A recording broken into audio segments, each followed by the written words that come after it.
Fala, meu povo! Bem-vindos ao Psicolândia Histórica, Gustavo Guaçu. Hoje a gente vai falar sobre cidades. Se inscreve no canal, deixa o like, ativa o sino das notificações e deixa um comentário para movimentar o algoritmo. Hoje a gente vai falar sobre cidades dentro do campo da sociologia. Beleza? É um tema bem interessante de se falar, gente. Eu gosto bastante de falar sobre cidades, movimentos sociais, relações de poder. Bom, primeira coisa, dá uma olhada nessa cidade aqui, chamada Priene, lá na Grécia, no século V antes de Cristo. A gente tem a praça central, deixa eu ver se eu consigo pegar um ponteiro. A gente tem o mercado, a gente tem um local de adoração dos deuses, um anfiteatro para um teatro, e a gente tem a produção das casas, das habitações. Você percebe uma coisa, que é uma cidade que ela tem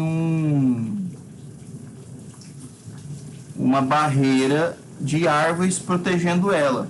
E se você for ver aqui atrás, é uma montanha, então ela tem uma proteção geográfica. É bem importante a gente entender que as primeiras cidades, elas tinham essas proteções geográficas, né? Seja construídas em encostas de montanhas, murificadas. A gente tem aqui a mesma cidade de Priene, você vai perceber que ela tem um muro.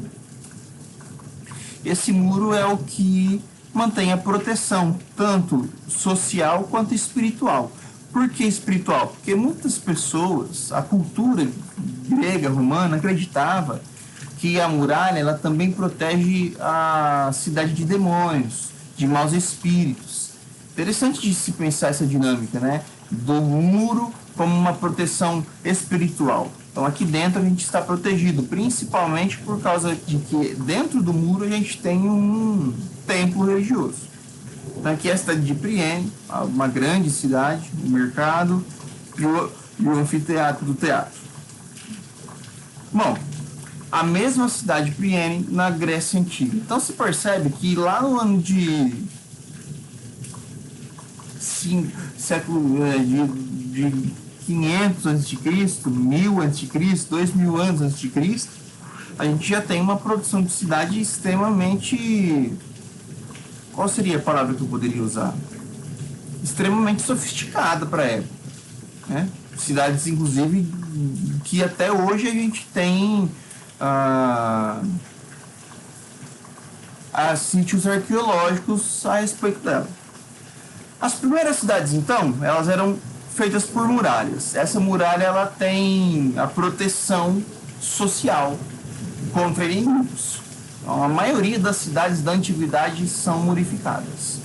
Ela tem um planejamento urbano, isso é, para a gente fazer a cidade, a gente tem que planejar onde vai ser o anfiteatro, onde vai ser o mercado, a praça, onde vai ser o local de discussão política, onde vai ser o local de templo religioso, onde serão as habitações.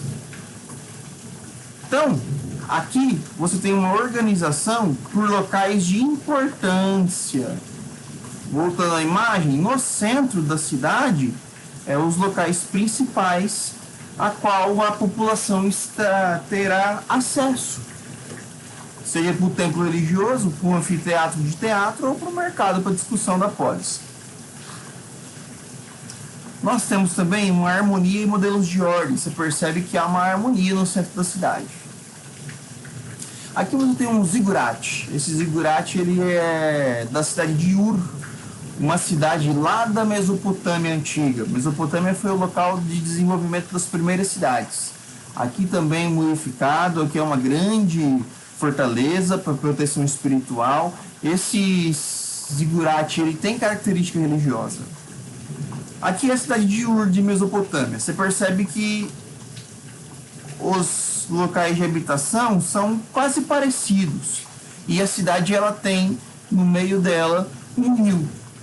Ela é murificada pelo rio. Ela é em volta do rio. Aqui você tem o rio Tigre e Eufrates, que são importantíssimos para a produção agrícola e para desenvolvimento dessa cidade. E você tem aqui o centro urbano, que contém a praça, o mercado e o templo religioso.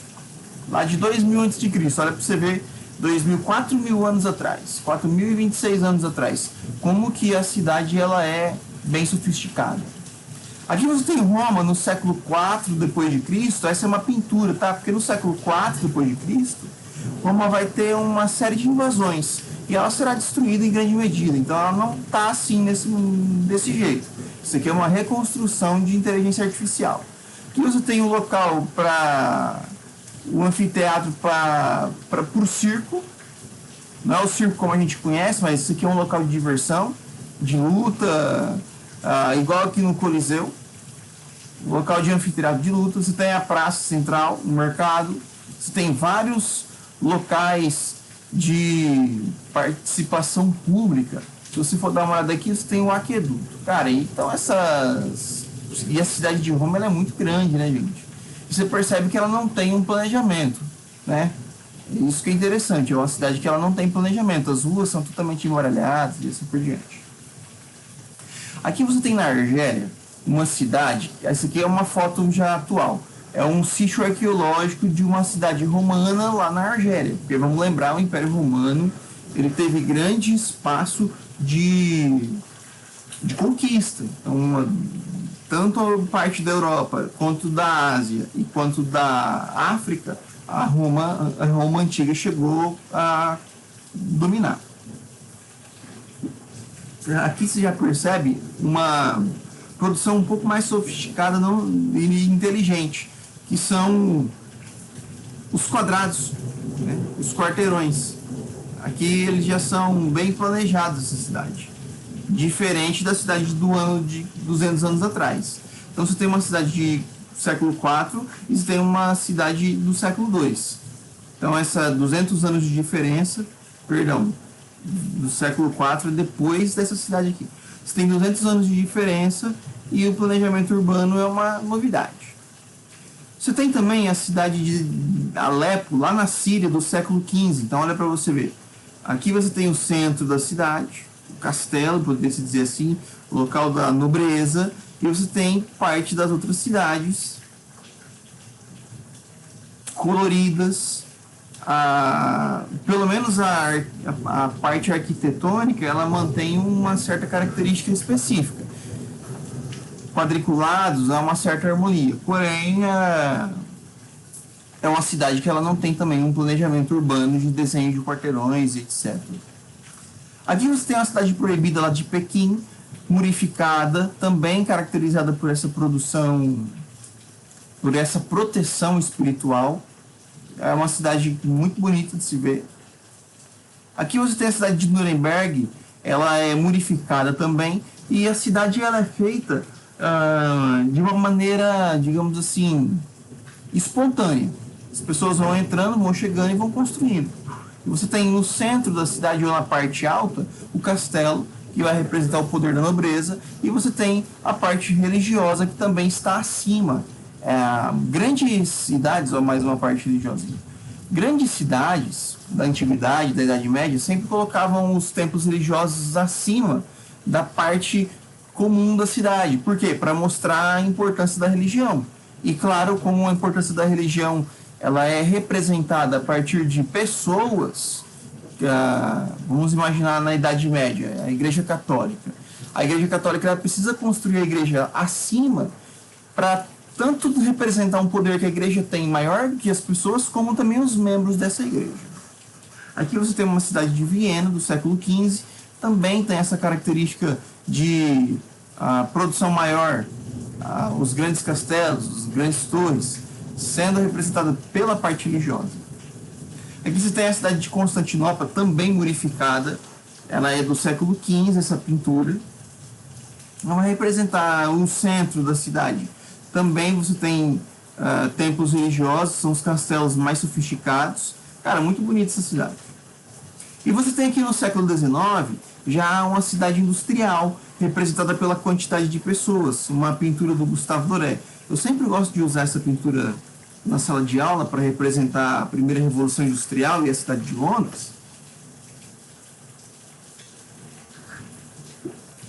representando aqui a quantidade de pessoas, né, pelos sapatos que viviam nas casas e a quantidade de pessoas nos bairros. Então essa Dudley Street é o nome desse local, dessa rua do Gustave Doré, da cidade industrial. Voltando aqui.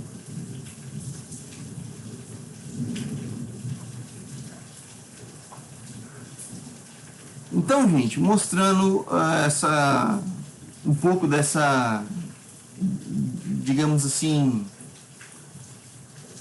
desenvolvimento das cidades, né, desde a cidade antiga a uma cidade atual do século XIX, não tão atual, né, que a gente já está no século XXI, mas as mudanças, né? A cidade industrial ela já é caracterizada pela ausência de muros. Os muros são invisíveis, no sentido de distinção social.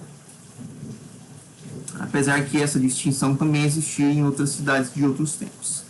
Fechou? Então é só para você ver um pouco do desenvolvimento das cidades ao longo da história. A gente pegou aí grandes cidades relacionadas à cidade da Europa, da Mesopotâmia, mas também do Oriente. Da China, por exemplo, Síria e assim por diante.